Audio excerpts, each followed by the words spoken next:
Hi, I'm Rochelle Jay, and I'm here to talk about beads, my favorite subject. I hope it's yours too. I love little beads, big beads, shiny beads, matte beads, and one of my favorite things is multiple hole beads. You might know right angle weave already with regular beads, seed beads. Today we're going to use multiple hole beads with the right angle weave stitch. The nice thing about it, you can use any bead you want. This is the Starman gem duos, and they have 2 holes, one on each side, and it's a really neat diamond shape. So the bottom is flat, the top is domed, and so you get a really neat diamond pattern. You can also use a cabochon, which is round on the top, flat on the bottom, and then you get a really beautiful dome pattern. This nice pattern is really easy to do with any of your beads that you've got. So we'll just start from the beginning and follow along, and let's get started. I'm using a Toho 1G thread today.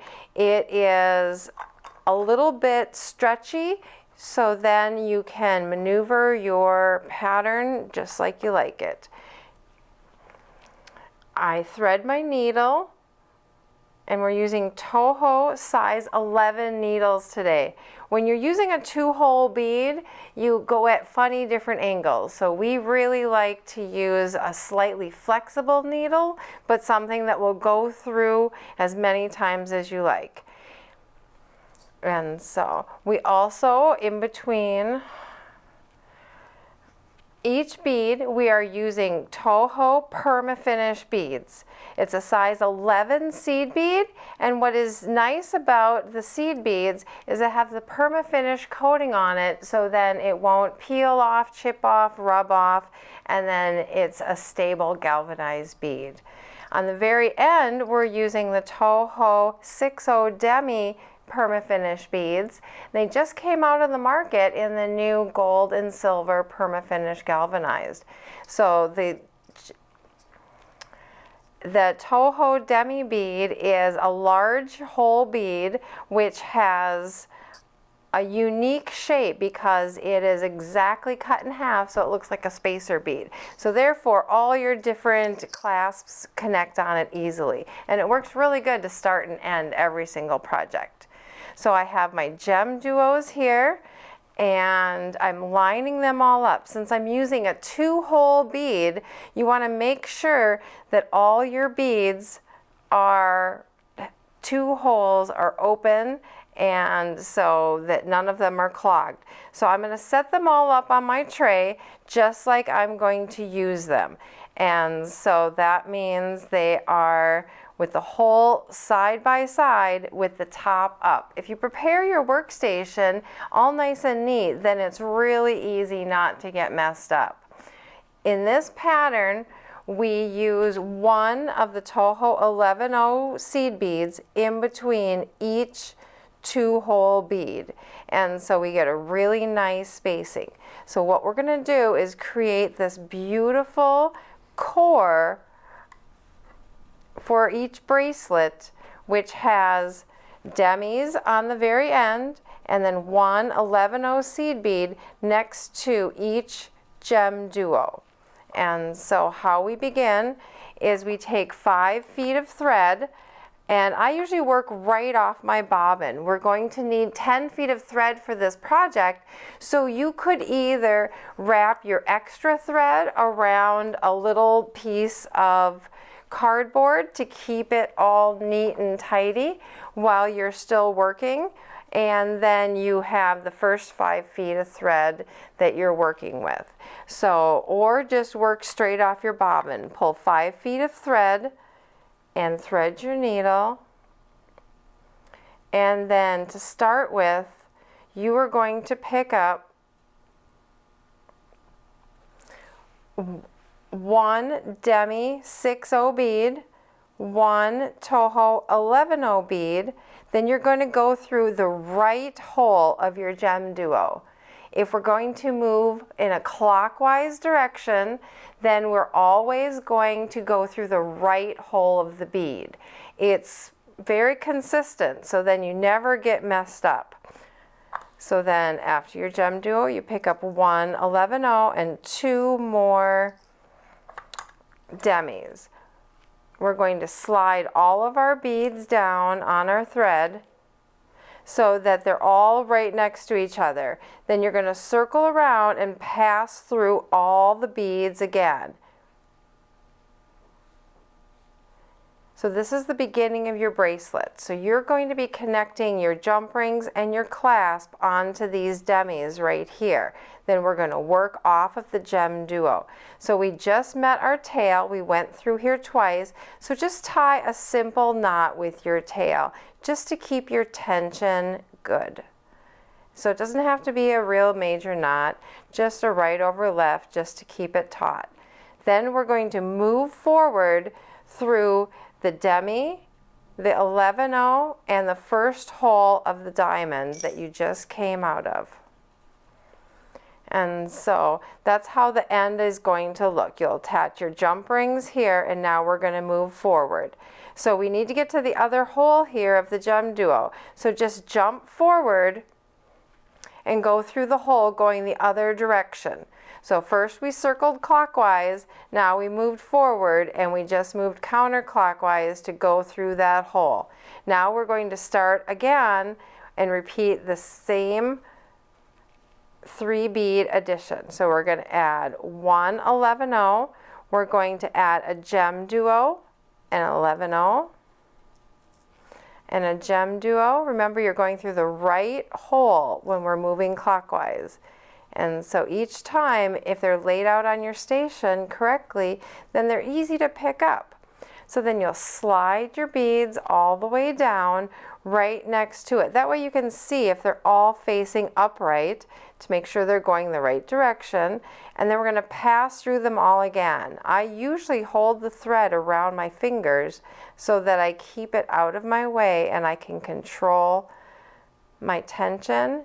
And then I'll just place the beads on the needle and slide it all the way through while pinching the gem duos. That way they sit right in place.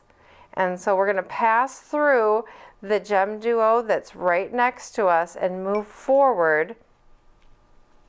And we'll go through 2 more gem duos to exit the second gem duo that we added in this sequence. Since the holes are a little bit angled, you can rotate your work just fine so that you can maneuver through the beads. Remember, the dome is always on the top, the flat side of the gem duo is always on the bottom, so that way you're oriented correctly to always have it up. So we just made a clockwise circle to the right.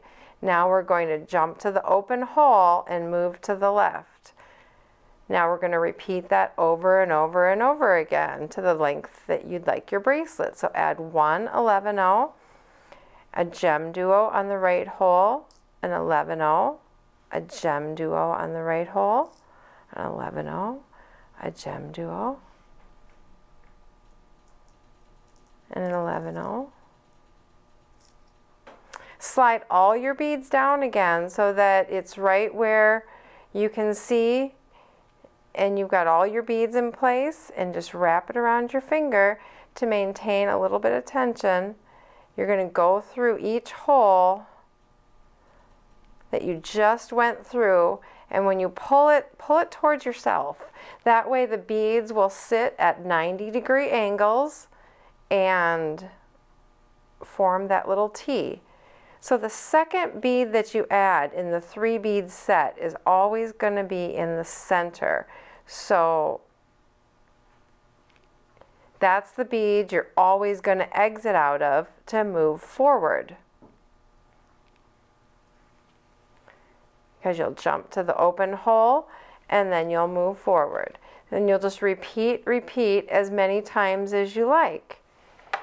So when you think you're getting close to the end of how long you're going to want it, I usually just move it onto my mat which has a ruler on it so that I can measure. The end is always going to have a clasp on here, but at the moment I'm up to about 5 3/8, so I need it a little longer. I usually go to about 6 1/2. So we'll add another couple segments to then finish this off. So all you're going to do, remember, is repeat as many times as you want, and you're going to go through the right hole of your gem duo and add an 11/0 in between. Pull it all down and then slide through all your beads again. Each core will be about 6 1/2, 7 1/2 inches long, and then you're going to add again on this end the demis so that you can attach your clasp. So that now it's the length that I want it. I'm going to add the very end, which is just like the beginning. So we jump to the open hole, and then you're going to add 1 11/0, and this time you'll add 3 of the demis. Usually you'll attach the jump ring to the center of that demi. So we slide them all down. I just wrap the thread around my finger to keep it out of the way, pass through them all again, and that way you now have your demis right on the end so that you can attach. And just go through that one more time to secure it so that you've got it nice and tight and you can attach your clasp to it. Now we want to add, there is our center core. This is what we want our bracelet to look like, and on the edge we are going to add 1 4mm fire polish all the way across the edge.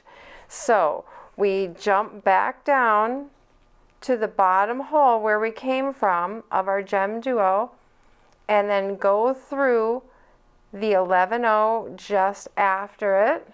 Now the size of the bead you're working with, you want to accent the edge. So the gem duo, I'm going to add 3 11/0s and then jump to the open hole of this side bead. That way we have a really nice accent on the end. So we're going to add fire polish, 4mm check fire polish in between each of these gem duo holes all along the edge. So I add 1 11/0 and a fire polish and an 11/0, and then I'll pop through the open hole of the next gem duo along the line. If it gets caught around your finger, don't worry. This is a very loose tension stitch.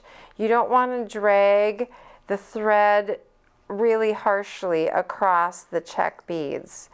So just be very gentle, and you're going to just pass through the beads multiple times instead of pulling really taut. So we'll just add 1 fire polish with an 11/0 on each side of it in between each of these gem duos, and you'll just repeat that all the way down, and then at the end you'll pass through and repeat it on the other side. And you'll repeat it again and again and again so that it's filled in. And that's what the tail thread is for. You're going to repeat with your tail thread all around it again as well so that it gets stronger and stronger, and then you feel comfortable wearing it. If you're using a different shape bead, like a cabochon, these are really fun because they lay flat against your skin and then they have a wonderful dome. And so I really like the cabochons a lot. They're just a little larger and a little heavier, so when you are working with them, make sure you have them laid out correctly so that the holes are in front of you. So you're always going to go through the right hole of the bead and then add 1 in between. So make sure they're laid right on your station. That way you'll always pick them up correctly. And so, like I said, this pattern is more a stitch basically, so you can do it with anything. You just add 3 beads with 1 11/0 in between each one, slide it down to where you're at, and then pass through them all again. So if it's a little bit larger bead, you're going to need to place them with your fingers onto your needle. So using a regular needle or a long needle is actually easier for this stitch than a short needle. Then hold them all in place while you pull it towards yourself, and it'll pull taut and lay straight. Then pass through 1 bead at a time. These beads are 6 millimeters long, so don't worry about cutting angles. You won't be able to do that. You'll only be able to pass through 1 bead at a time. So it's a really easy, repetitive stitch that works with anything. And then when you're jumping to the open hole, it's exactly the same. So if you go through the right hole of the bead, you're circling clockwise, all your beads will lay correctly. If you want to work with something smaller, like a checkmate diamond, these beads are really neat because they have a diamond in both directions. And so when they lay together, they have a unique little facet on the top. So then when you add the fire polish in there next to it, it adds a really neat dimension. It lays a little flatter. They are uniform, so there's no real top or bottom. There's just a right and a left. So after you're done with your core, you'll add the perimeter with a fire polish in between each one afterwards, and then you'll add the clasp on the end. And so the easy way to add your clasp is to just take a jump ring. I'll get that out of the way here. And since the Demis are so large, the jump ring is going to fit right on the end there. And so it's really easy to take your pliers, open up your jump ring, hook it onto the Demi, and slide it in. You just got to make sure that your jump ring is the correct size. So this one, see, that one's too big. We can't use that one. We need to use a normal size jump ring. Then we're going to add our clasp onto our jump ring. And we'll get it all closed tight. And there you go. So you can use any clasp you'd like. There is no rhyme or reason to what you need to do, what you have to do. It's up to you to add your own personal style to my design. And like I said, it works with any 2-hole, 3-hole, 4-hole bead. So if you didn't know what to do with those beads you've got laying in your stash, it's a really simple project and you can adapt it to anything. Just use 1 11/0 in between each bead and you'll be able to maintain consistent spacing. Visit us online at bobbybead.com. You can head over to our YouTube channel. Don't forget to like and subscribe. At the bottom of every video, there is a Show More. And in here you'll find the links to all the products being used in our tutorials. Have a great day. See you soon.